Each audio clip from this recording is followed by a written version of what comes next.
하나님의 이 시간 말씀 받기 원합니다. 성령과 지혜로 충만하게 하시고 옥토와 같은 마음 허락하여 주시어서 하나님 말씀 잘 듣게 하시고 깨닫게 하시고 깨달은 말씀 따라 믿고 순종할 줄 아는 복된 성도들 다 되게 하여 주시옵소서.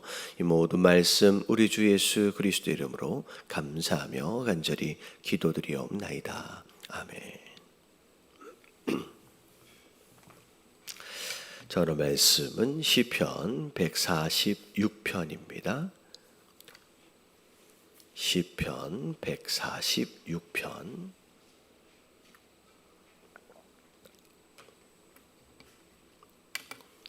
교독합니다.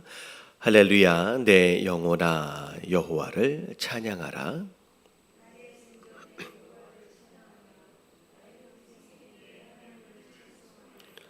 귀인들을 의지하지 말며 도울 힘이 없는 인생도 의지하지 말지니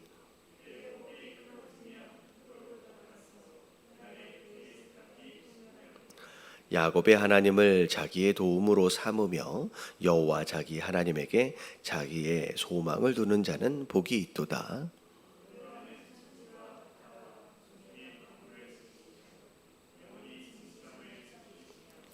억눌린 사람들을 위하여 정의로 심판하시며 줄인 자들에게 먹을 것을 주시는 이시로다. 여호와께서는 갇힌 자들에게 자유를 주시는도다.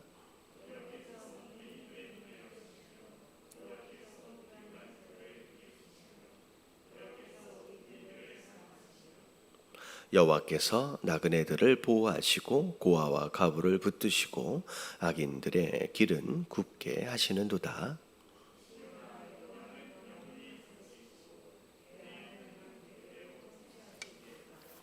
아멘, 아멘. 자, 1절을 보니까 할렐루야, 하나님을 찬양합니다 라고 이제 선포하면서 내 영혼아 여호와를 찬양하라 라고 이제 시작을 합니다. 이 문장의 이제 내용을 보면 내 영혼아라고 자기 자신에게 이제 속사람이죠. 자기 자신에게 이제 명령하는 거죠. 여호와를 찬양하라라고. 어떻게 보면 자주 우리가 듣고 봐왔던 표현인데 이게 나 자신을 향한 명령이다라고 구조적으로 이해를 이제 만약에 하게 된다면 조금만 더 생각해 볼 수 있을 것 같아요. 어떤 경우에 나 자신에게 내가 명령을 하게 되는지 어떻게 보면 이렇게 생각해 볼 수 있어요. 막 정신이 없는 상황들 가운데 아니면 갑자기 큰 문제가 막 놓여 있는 가운데 정신이 막 없잖아요. 그러면 이제 혼잣말로 정신 차려야 돼라고 이제 어떻게 보면 나 자신에게 이제 이야기할 때가 있잖아요. 이제 그런 상황을 생각해 보면 정신 차리기가 쉬운 상황에서 자기 자신한테 명령하는 사람은 없죠. 정신 차리기가 쉽지 않으니까 지금 정신을 못 차리고 있으니까 나 자신에게 명령을 한다는 거죠. 그래서 어찌 보면 이 시편의 이 첫 구절조차도 그렇게 좀 이해를 할 수 있다라고 한다면 마땅히 하나님을 찬양해야 하는 줄 알아요. 근데 어떤 상황 앞에 어떤 문제 앞에서 내가 하나님을 찬양하지 못하고 오히려 그래야지 그렇게 하면 안 되는 상황 쪽으로 자꾸 마음이 막 가려고 하는 거예요. 자, 그런 가운데 나 자신에게 명령하는 거죠. 너 그러면 안 돼. 내 영혼아 여호와를 찬양하라. 넌 하나님을 찬양해야 돼라고 자기 자신에게 어떻게 보면 명령하는 우리 삶 가운데서도 이런 일이 있을 수 있어요. 다시 말하면 감사해야 되는 줄 알아요. 그러니까 우리 머리로는 아는데 상황으로 인하여 그리고 나의 연약함으로 인하여 그렇게 잘 되어지지 않는 가운데 어찌 보면 이게 누가 쓴 이제 시인지는 잘 모르겠지만 다윗이 썼다라고 한다면 나 스스로에게 다윗 너 그러면 안 돼. 너 끝까지 감사해야지, 너 끝까지 하나님 찬양해야지, 너 끝까지 의지해야지 라고 자기 자신에게 이렇게 명령하면서 이겨나가는 것처럼 우리 스스로에 대해서, 자기 자신에 대해서 명령하시면서 또 힘을 얻으실 수 있는 저와 여러분들 되시길 주님의 이름으로 축원합니다. 그래서 오늘 하루 살아가시면서 뭐 정신없고 또 자꾸만 입술에서 범죄하려는 마음이 생기잖아요. 그러면 감사해야 돼, 찬양해야 돼, 자기 이름을 불러가면서 뭐 이제 영철아 너 그러면 안 돼라고 하면서 스스로를 격려하며 명령하는 것도 어찌 보면 우리 영혼을 위한 좋은 방법일 수 있을 것 같아요. 자, 그러면서 자, 나의 생전의 여호와를 찬양하며 나의 평생의 내 하나님을 찬양하리로다.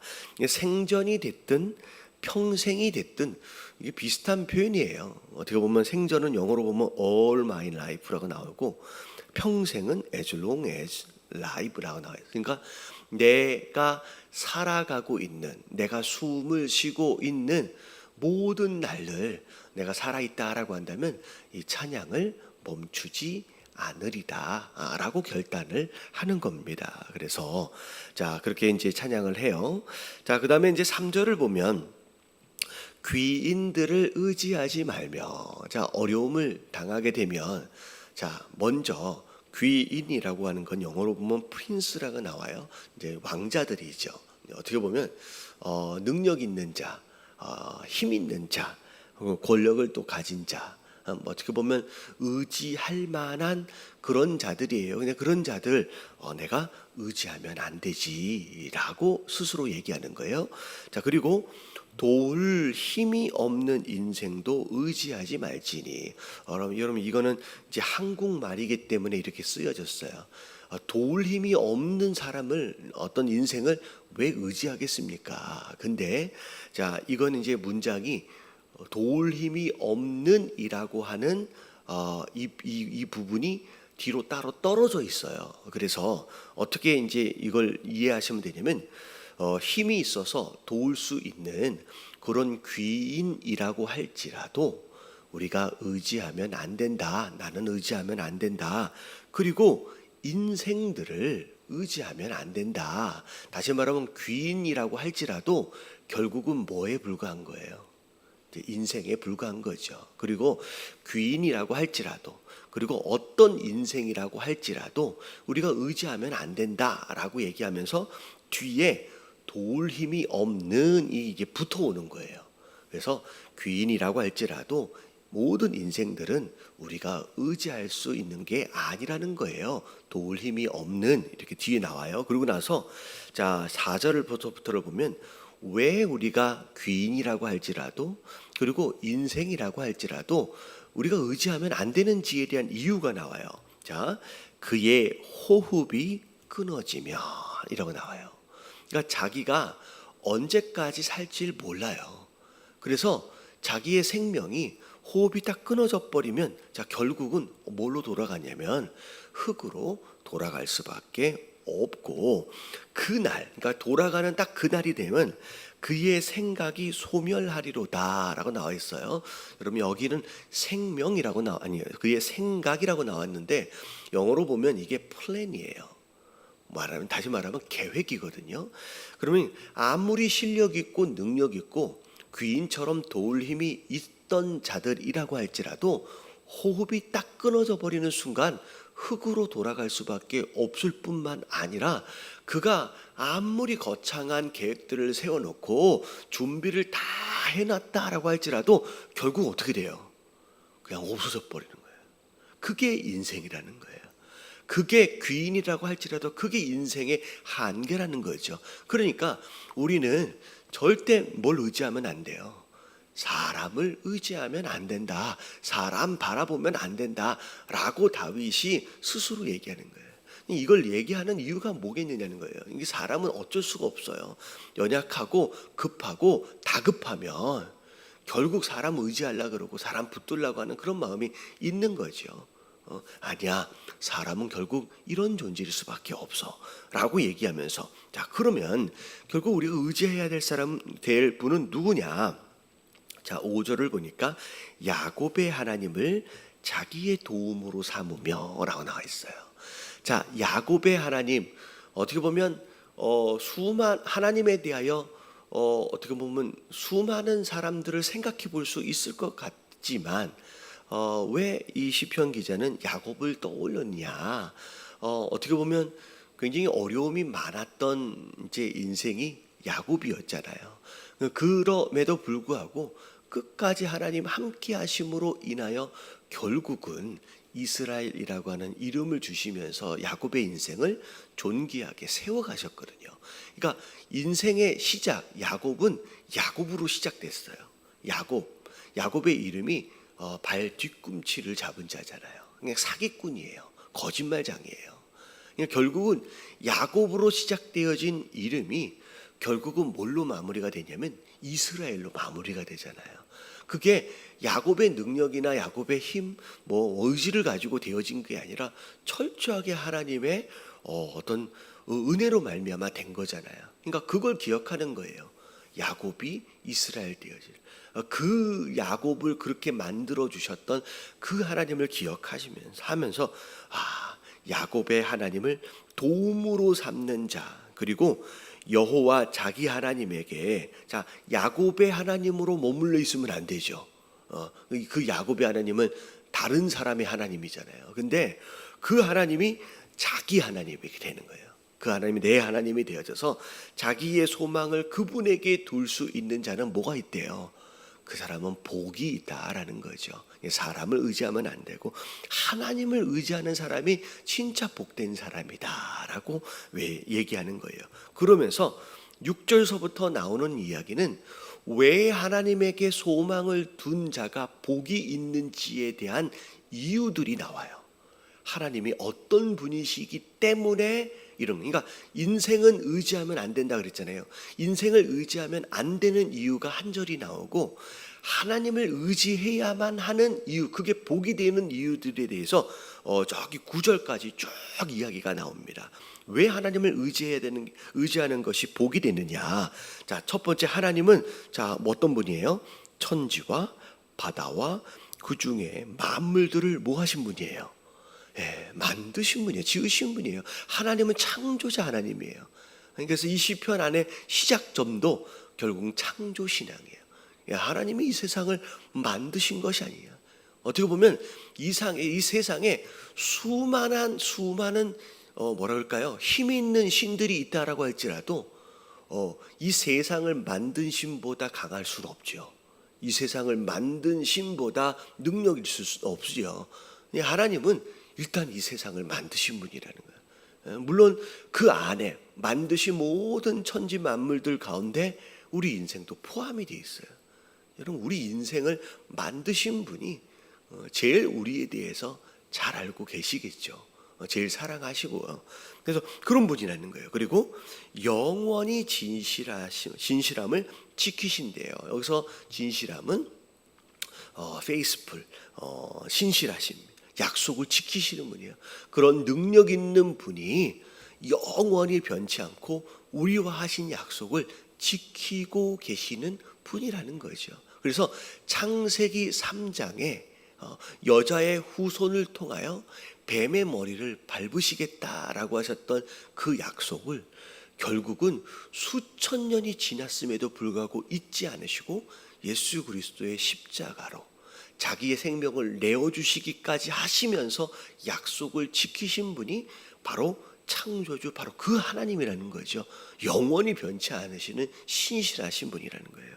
그리고 그분은 또 억눌린 사람을 위하여 정의로 심판하신대요. 그리고 줄인 자들에게 먹을 것을 주시는 이시로다. 그러니까 강하고 능력 있고 신실하시고 진실하시고, 근데 그런 어마어마한 분이, 그런 하나님이 연약한 자, 가난한 자, 줄인 자, 심지어 뒤를 보니까 갇힌 자들에게 관심을 갖고 계세요. 그리고 그 관심에만 머물러 있는 게 아니라 그분은 그들을 도우시는 분이라는 거죠. 얼마나 좋은 하나님이라는 거예요. 여호와께서는 맹인들의 눈을 여신대요. 그들에게 여호와께서 비굴한 자들을 일으키시며, 비굴하다라고 하는 거 저 금요일날 말씀드렸잖아요. 절대적 가난, 아무것도 없어서 그냥 문제 앞에 엎드려져 버린, 어찌 보면 항복해 버린, 좌절해 버린 어떤 그런 상태의 사람들까지도 하나님께서 손잡고 일으켜 세우신대요. 그래서 꺾어진 갈대도 어떻게 하세요? 돌아보시는 거예요. 여러분, 갈대를 알잖아요. 여러분, 일반적인 나무는 부러졌어도 잘 붙여서 감아놓으면 신기하게 다시 재생이 되는 나무들이 많이 있습니다. 그래서 접붙이기 한다 그러잖아요. 그래서 과수원 하시는 분들은 정말 종류가 좀 다른 나무임에도 불구하고 가지에다가 붙여요. 그래서 성경에도 감람나무, 돌감람나무 뭐 이런 말들이 있잖아요. 그래서 이게 돌감람나무가 감람나무에 딱 붙여지면, 접붙여지는 것으로 말미암아 감람 좋은 열매를 또 맺을 수 있는. 그러니까 일반적인 나무는 접이 붙여지거든요. 근데 이런 갈대는요, 보시면 안에가 비어 있어요. 그래서 꺾어져 버리면 그걸로 그냥 끝입니다. 근데 꺾어져서 이미 끝났구나라고 되어질 수 있는 그런 상황임에도 불구하고, 그런 인생임에도 불구하고 하나님은 돌아보신다는 거예요. 가서 찾아가신다는 거죠. 그리고 여호와께서는 의인들을 사랑하신대요. 그러니까 사랑이 많으시고 정말 긍휼이, 그리고 자비로우신 분임에도 불구하고 하나님은 또 공의로우신 분이에요. 그래서 의로운 자들을 향하여 사랑을 베푸시는 바로 그런 하나님이라는 거예요. 너무 좋으신 분이에요. 그리고 여호와께서는 나그네들을 보호하시고 고아와 과부를 붙들고 계신다. 정말 도움이 필요한 자들을 향하여서 하나님은 그렇게.